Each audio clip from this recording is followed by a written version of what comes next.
Hi there, my name is Jeff Sackman. I run a GMAT website called gmathacks.com, and I've written some GMAT textbooks to help you get through the exam, including Total GMAT Math and Total GMAT Verbal. In this video, I'm going to discuss one of the overarching concepts I talk about in Total GMAT Verbal, and that's the question types you find on the reading comprehension section. In reading comprehension, you're going to see maybe 4 passages approximately on the test. That's going to work out to about 12, maybe 13 reading comprehension questions. And what you'll find is that the questions reliably fall into a few major categories. Those different categories, as soon as you identify them, can help you address them faster, solve them more quickly, and they also give you some insight into how to approach the passage itself. So before we jump into these 4 question types, I want to just give a brief recap on how you should be reading the passage. In some previous videos, I've talked about time management and doing proper scratch work during the verbal section. If you haven't seen those, I recommend you go back and watch those. The key point, though, is for reading comprehension, you don't have a lot of time to read the passage. So for every passage, you shouldn't spend more than about 3 to 4 minutes. And while you're reading the passage, you should be taking good notes. Don't write down details, but write down an outline or a roadmap. So after you read each paragraph or each important point, jot down a quick note about what is that point? What is the function of this paragraph? Is this the introduction? Is this a supporting point? Is this a contradictory viewpoint or perspective? Just get down a few words so that you have in your notes what is paragraph 1, what is paragraph 2, and so on. So if you do that and work through the reading comp passage in 3 to 4 minutes, you'll have some time to attack the questions. One thing that can be a little off-putting or confusing during the test is that you don't really know what you'll face. You're reading the passage, you might get 2 questions about the passage, you might get 5, you might get some simple, easy-to-answer questions, you might get some more complicated, time-consuming, research-based questions. So you really don't know what to expect, and I hope that by looking at these 4 major question types and understanding them, that'll give you a sense of more power. So you'll read the passage and you'll know that whether it's 2, 3, 4, 5 questions, whether they're easy ones, whether they're time-consuming ones, no matter what, they'll fit into these predictable patterns. And after this and after a little more study, you'll have a better sense of how to attack those types of questions. So the first type is what I call scope, or scope-based questions. Some people call these topic or global or main idea. This is the question that sounds like, what is the author's main point in writing this passage? Or what is the main idea of this passage? Occasionally you might see something that asks, what would be an appropriate title for the passage? Which is really asking you to think about the same sort of thing. I use the word scope instead of topic because it connotes something more specific. Topic might be astronomy or the planet Neptune, but scope is going to be something narrower than that, and that's the sort of scope that a reading comprehension passage is going to have. A reading comprehension passage is not that long, even if it's a little complicated, so it's not going to cover everything about astronomy or the planet Neptune. Wikipedia does a great job of that. The GMAT doesn't need to replicate it. So on a GMAT reading comprehension passage, you're going to see something more like some recent research discovery regarding the planet Neptune, or recent exploration of the planet Neptune. Something more specific. So as you read through the passage, ideally you'll identify what the scope is. So when you come across a scope question, what's the main idea, what's the author's purpose, what's the author's main point, what would be a good title of the passage, hopefully by the time you get to that question, you'll have a pretty good idea of how to answer it.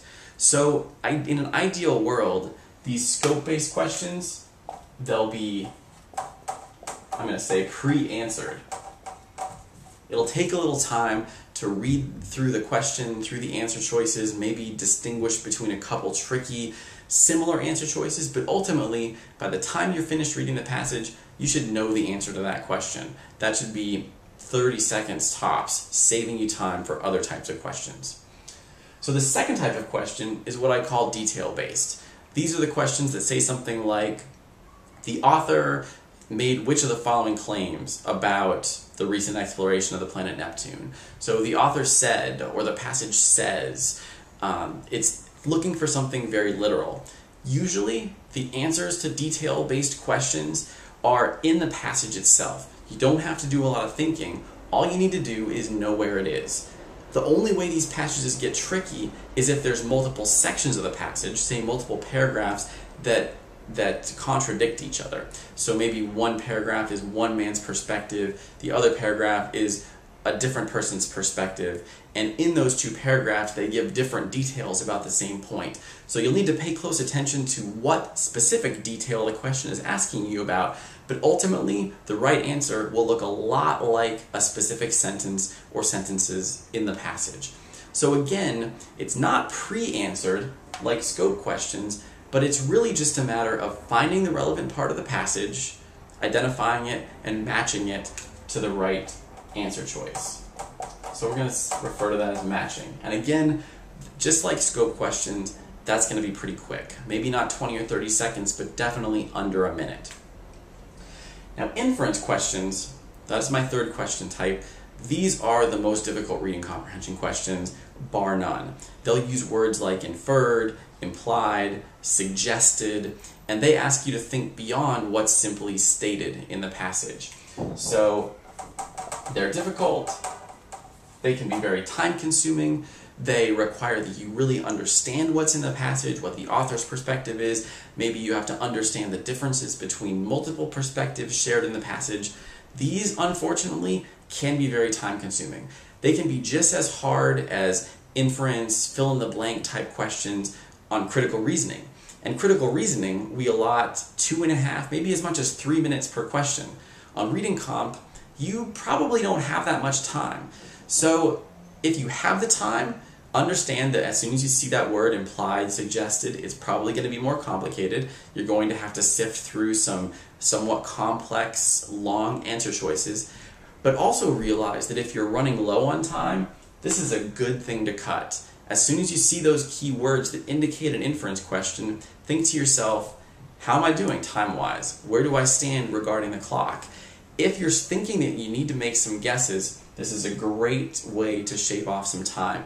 You'll rarely get through an inference question in less than 1.5 minutes or 2 minutes, and they're pretty hard anyway. So if you don't automatically have a sense of where you're going to get the answer, think about whether it's worth investing that further time. That's really the key benefit of recognizing an inference question. The fourth type of question is structure. And once again, I'm going to hope this one is pre-answered. A structure question is one that asks, what's the function of the second paragraph? Or how does the first paragraph relate to the third paragraph? Or how does the highlighted sentence relate to the passage as a whole, or the paragraph as a whole? These are all just about how the passage is put together. And if you made a good outline, if you made good notes as you went through the passage, thinking about the structure, thinking about the scope, thinking about how the passage was constructed, these should be very easy. Again, they might not be automatic. It might take a second to sift through the answer choices to identify a couple of good ones, but really you should have thought about this sort of thing already. Structure questions aren't quite as common as these other three types. I'd say that maybe structure questions make up 1 out of 10, maybe a little more in terms of reading comp, so you'll see 1 or 2 on the test. But when you do, you should know the structure, how the structures of various paragraphs and passages fit together. That should be automatic. That's something you should be thinking about as you read the passage. So now that we have looked at the question types, it's worthwhile to take a step back and think about what that tells you about how to approach the passages themselves. One thing you've noticed, I've referred to questions as being pre-answered a couple of times now. Those are things you should be thinking about every time you read a passage. How does the structure work? What's the main point? What's the author's opinion? What are the most important things in this passage? If you do a good job reading for those details, these scope questions and structure questions will be all but automatic.